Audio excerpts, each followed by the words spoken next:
Hi, it's time for another verb of the day. Today's verb is refurbish, and this verb was suggested by the viewer Abdi. Abdi, thank you so much for this suggestion. Now, let's take a moment and review the definition of this verb. The verb refurbish is most commonly used to mean to renovate and or redecorate something. You'll see a number of example sentences using this verb to talk about improvements that are made to a particular building. So instead of knocking something down and rebuilding, instead small changes are made to make it maybe nicer, newer, more useful. It could apply to an entire building. It could just apply to a room or small portion of a building. But you'll also see this verb used in connection to making improvements to airplanes and ships. And then more recently, we now see it used in connection to various pieces of technology.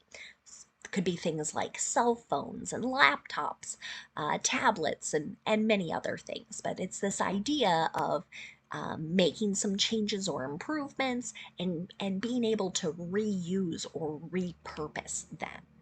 For now, you should know that refurbish is a regular verb.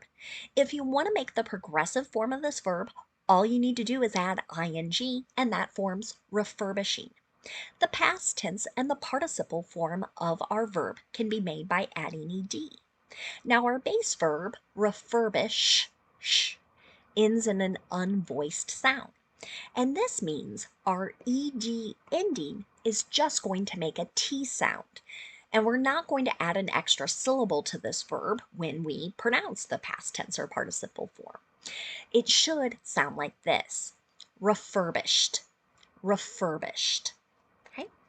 Now, we don't have any phrasal verbs that we need to study, so we can now look at some example sentences with our verb of the day. Today, I thought we could review the simple present and the present progressive. Let's start with the simple present. We use this verb tense to talk about our habits and our routines. So these would be actions that repeat again and again with some sort of known frequency. We can also use it to discuss facts. The simple present is a verb tense where we need to pay attention to our subject. So when I go to make a sentence in the affirmative, if my subject is I, you, we, or they, I'm just going to use the base verb. So no suffixes or no special endings on the end of the verb there. But if my subject is he, she, or it, I need to add an es to the end of the verb because of our spelling ending there. That is going to make an is sound, and we'll add an extra syllable as we pronounce it there. So you can actually see that in my example sentence here. The airline refurbishes its planes every 7 years. So this is their habit or their routine. They are maybe going to rip certain things out, make upgrades and improvements, but the general shell of the plane is going to continue to be used. That's what that sentence is communicating. Now let's talk about making negative sentence in the simple present. To do this, again, I've got to pay attention to my subject. If the subject is I, you, we, or they, I'll use do not and then the base verb. But if my subject is he, she, or it, then I want to use does not and then the base verb. Notice I'm not adding es to the end of the verb here in the negative. Here's another example sentence. He doesn't refurbish the cars himself, but hires the best people he can find to do it for him. So again, here, you might notice that reflexive himself. This is something that's come up with a number of my students recently. I'm like, why do we have this kind of word? And that is, we're using it when the subject and object are the same. So we're sort of stressing. He's not both receiving and doing here. So maybe this is someone who buys a lot of old cars and turns around and sells them. He is not the one making the improvements. Now let's look at making a yes or no question in the simple present. To do this, we start with do or does, whatever form of our helping verb there that matches our subject. The subject comes next, then you use the base verb. So again, I always like to point out to my students, notice the only time I'm adding es to the end of the verb here is in the affirmative when my subject is he, she, or it. That's the only time. So here's an example of a yes or no question. Do you refurbish electronics? So this might be a question you ask at a particular store. You're looking for improvements to be made instead of buying just a brand new thing, new object there. Now let's move on and make some sentences in the present progressive. Other teachers, textbooks, and YouTube videos will call this the present continuous, and that is perfectly fine. These mean exactly the same thing.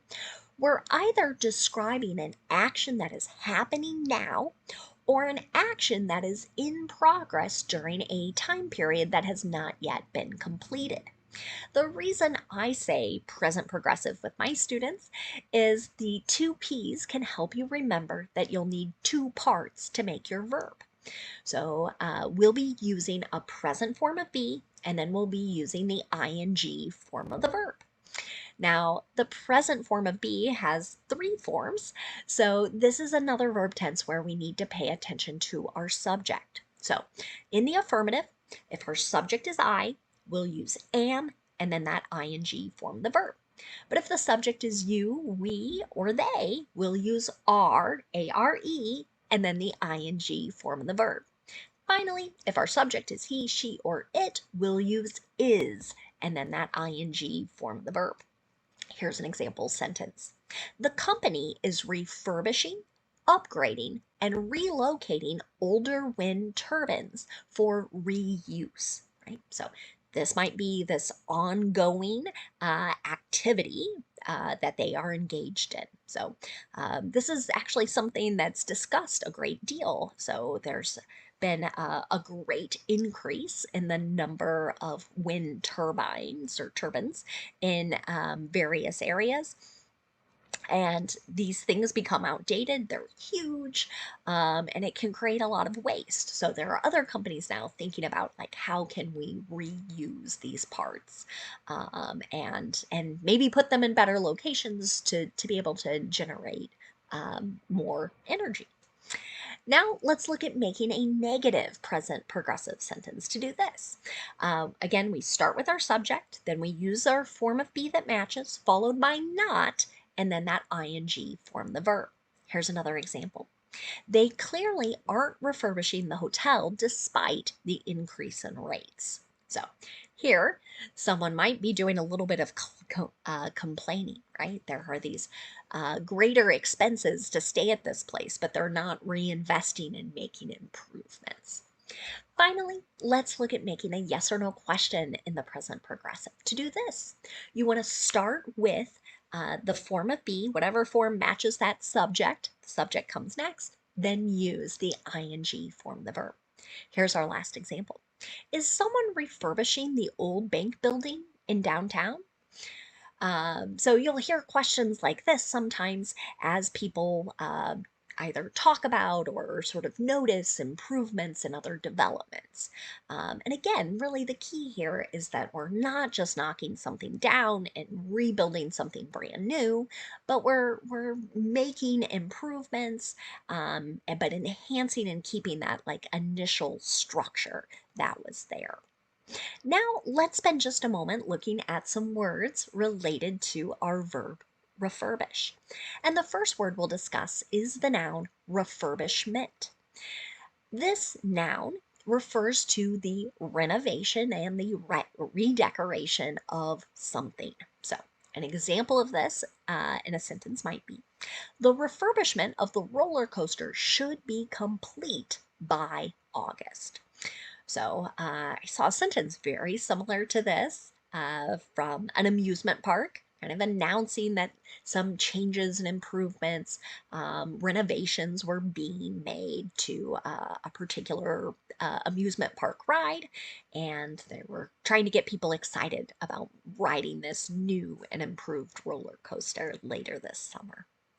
One more word for us today. You might encounter the noun refurbisher. That er suffix is generally telling us either a person or thing that renovates and or redecorates. So, an example of this might be, they have been iPhone refurbishers for over 10 years. Here, maybe we're referring to a particular store or business that works on iPhones, tries to make improvements so that they could be used for a longer period of time. Thanks again to Abdi for suggesting today's verb, and I thank you all for watching. Have a great day.